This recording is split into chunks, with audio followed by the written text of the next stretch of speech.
Howdy, howdy there. This is Julie Wurzer, Patchabilities, and I am just about to put a binding on this cute little small project here, and I'm going to bring you along for the ride today.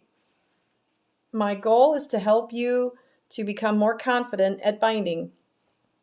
So first, what I'm going to show you here is I have my binding strip is all prepared. This is cut 2 inches wide, and then it is pressed in half lengthwise. And I'm going to be matching up the raw edge of my binding along with the raw edge of my project. Now, I didn't trim my project. That's been a common question in the past. Why don't I trim that off? The fact is, when I get to my corners, I like to have a little bit extra around the edge to sew off of and onto. I guess it just gives me a little more room to play. And yeah, so with that, I'm going to start. So my project, actually, hold up. I lied. I'm not going to start. First, I'm going to tell you that my project has been blanket stitched, and I have my top, my batting, and my backing all sandwiched here together. And now I am ready to put on my binding. So when I go to start my binding, I want to join my strips about right here, about halfway in down one side of my project, alongside of my project. So I'm going to leave my strip longer than, I don't want to start it right here, and I'll show you why when I get around to the end and go to join them. But I actually want to give it a couple extra inches there. All right, so I'm going to set my machine. I'm going to push the settings so that when I stop sewing, the needle is going to stop in the down position. Let me see if I can get a little bit better light here. I hope you can see me or see the project. I'm going to go ahead and begin. We're going to sew with a 1/4 inch seam allowance. I am also sewing with my walking foot. I believe that's crucial. If you're going to use a regular sewing foot, you're going to end up with like a smile, a wave in your binding. Now I've come to my very first corner. I want to stop sewing when my needle is a 1/4 inch away from the end. How do I know that my needle is currently a 1/4 inch away from the end? Well, I have used my ruler to measure from my needle, and I know that this portion of my foot right here happens to be a 1/4 inch away from my needle. So get out your ruler, do a little measuring. Now, I have pivoted my entire project. That's why the needle needs to be in the down position. And I'm going to hit my reverse button, and I'm going to back off. I'm going to back completely off of my project. Get my little tizzle out of the way there. I've backed completely off. I'm going to lift my presser foot, and now I'm going to fold back my binding strip. I'm folding it back so that it is perpendicular to the side I've just stitched, and we're going to fold it on top of itself, and I am realigning my raw edge of my binding with the raw edge of my project. I'm now going to put my needle, my presser foot back down and continue sewing.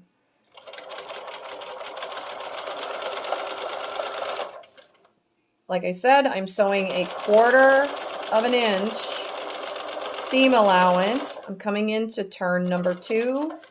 I'm going to stop a 1/4 inch away from the end, the edge of my project. I'm going to give my whole project a pivot, put my presser foot back down, back completely off. I'm going to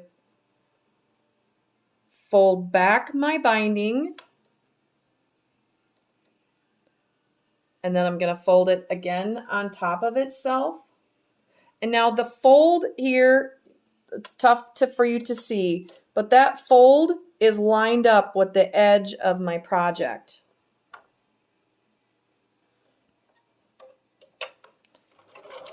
And we're going to sew right over the top of that fold and continue down the next side.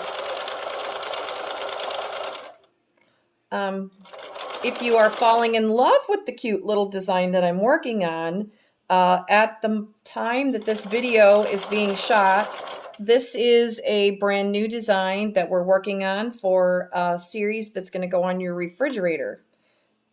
So stay tuned or seek it out on our website. Okay, we're coming up into turn 3, like a race car driver. Turn 3. So I've stopped sewing a 1/4 inch away from the end of my project with my needle in the down position so that I can pivot the project and not lose my spot. We're going to back off. We're going to fold our binding back. When I'm folding it back, it's going to be tough for you to see.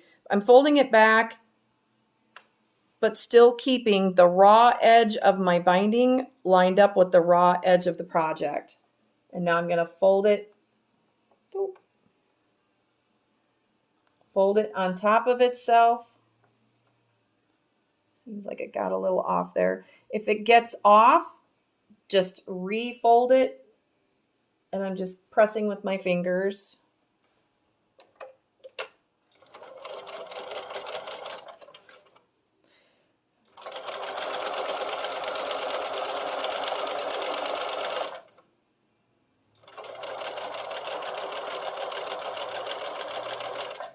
I'm trying not to keep my left hand trying to keep my left hand out of the view here. Now our phone is ringing, but that's okay. Okay, so now I'm into the final turn, the final corner. And again, we're going to back off like such. Excuse me. We're going to fold our binding back. At that, I believe this is a 90-degree angle. We're folding it back, a 90-degree angle on top of itself, and then folding it back over to the front on top of itself.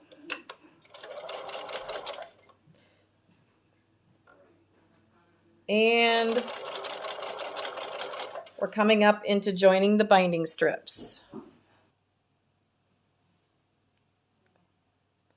Okay, so I've come around to the third or the final side here, and I'm only going to stitch down just part way down my binding because I want to leave myself as big of a gap here as I can to join my binding strips.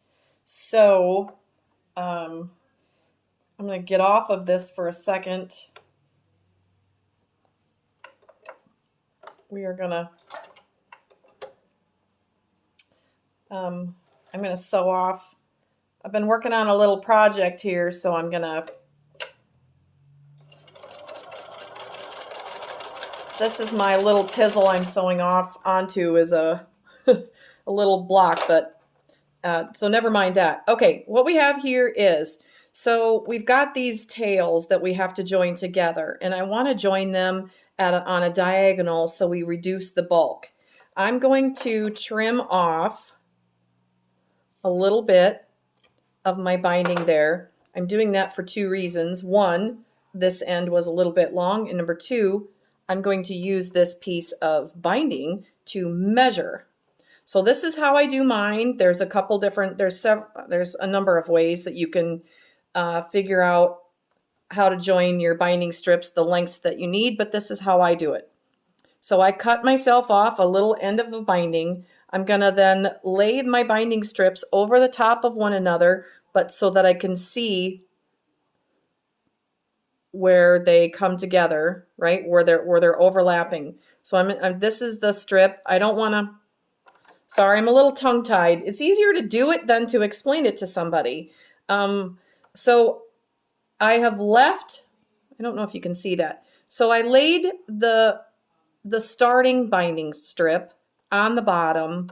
The ending portion I've laid over the top, and I can see my bottom strip.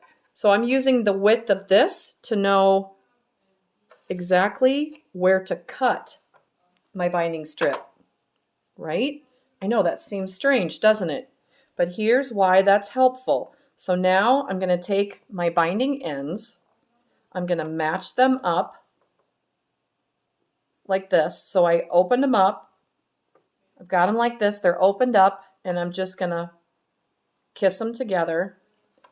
This is where, if you're a pinning person, you're going to want to get out your pins. I don't personally care for the pins. They slow me down.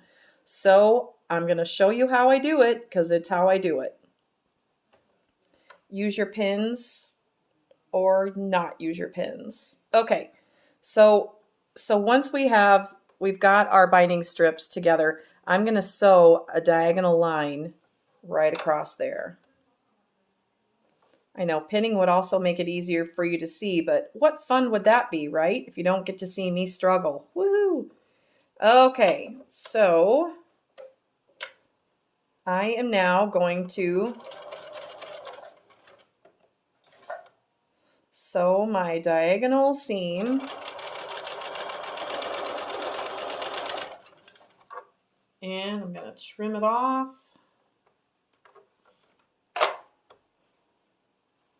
So I like to sew onto and off of something, a little tizzle of fabric or a tiny block that I'm working on piecing. Okay, so now that I've got my ends sewn together, I've got that great big seam, right? That great big seam allowance. So we're going to trim that off to 1/4 of an inch after you've tested to make sure that it was the proper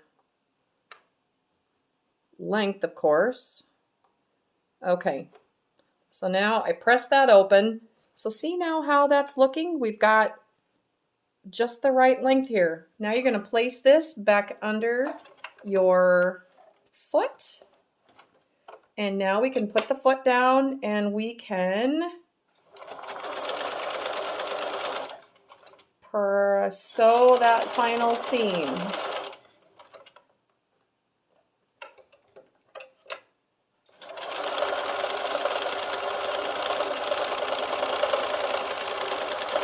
Mine was a little bit loose. My seam could have been a little bit tighter there, but it works. I was looking for a little tizzle. I'll just do one here. And let's show you what that looks like. Okay.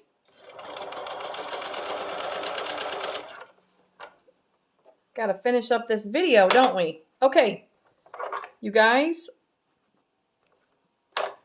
4 corners. There it is. The little tiny project, bound. The binding is completely on it. My next job will be I'm going to trim off all the excess here. You want to be very careful that you do not trim off your fold on your corners. I am speaking from experience there. But that's it. So trim off that excess. Then you're going to pull. This is just I don't have that trim, but I'm going to show you anyway. To go to finish this off, you're going to wrap your binding around to the back side and you're going to hand stitch that down so that it just covers your seam allowance and it'll be beautiful. So thank you so much for watching. I sincerely hope that this binding video helps you. Yes, you. I hope it helps you to become more confident in putting on your own bindings. Please don't keep me a secret. Share with your friends and neighbors, and happy stitching, you guys. Bye-bye.